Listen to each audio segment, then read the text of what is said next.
Je dirais que c'est un épisode supplémentaire de ce qu'on peut appeler le rituel sadique des élections en Afrique. C'est-à-dire qu'on fait semblant, on convoque des élections, tout le pays s'y prépare, l'opposition, les citoyens, et de plus en plus même, je dirais, de manière assez sophistiquée, puisque il y a une participation citoyenne voilà, au comptage, même à l'établissement des listes, etc.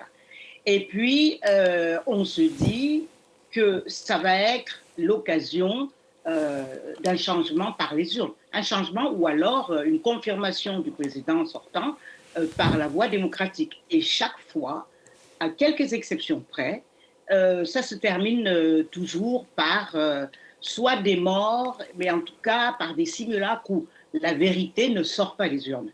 Et donc, cette histoire, dès le départ, est louche.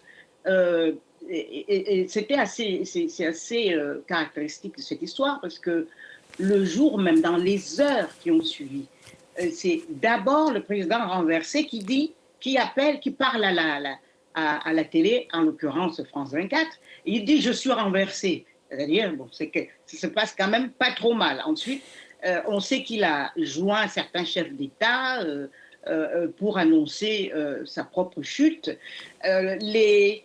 On sait également que lui-même militaire, il était extrêmement gardé et c'était un bataillon assez solide. Il y avait même des articles la semaine précédant les élections sur la sécurité, etc. Et puis tout ça était très très facile. Et on apprend également que, contrairement à ce qu'il espérait, c'est l'opposant, son candidat, le rival, qui était Fernando en train Diaz. de gagner des élections. Hmm. Voilà, Diaz. Et donc, qu'est-ce qu'on fait?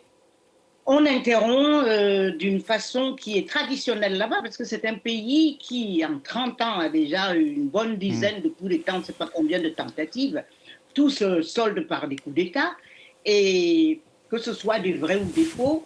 Et en l'occurrence, il y a des choses, il y a d'autres choses Mais qui sont bizarres.